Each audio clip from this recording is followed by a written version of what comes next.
Naghain ng kasong cyber libel si House Deputy Speaker Ronaldo Puno laban kay Cavite 4th District Representative Francisco Kiko Barzaga. Kaugnay ng mga post nito sa social media na umano'y nanuhol ang negosyanteng si Enrique Razon sa mga miyembro ng National Unity Party o NUP. Ayon kay Puno, walang basihan at malisyoso ang mga paratang ni Barzaga at may pananagutan ang mga aksyon, lalo na kung sinisira ang reputasyon ng iba sa pamamagitan ng social media. Samantala, nangako naman si Cavite Representative Kiko Barzaga na personal na hihingi ng paumanhin sa negosyanteng si Razon matapos amining may personal na pinagmula ng kanyang paratang ng panunuhol sa mga miyembro ng NUP.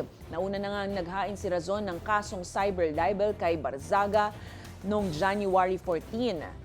Handa naman umanong humarap sa naturang kaso ang batang kongresista.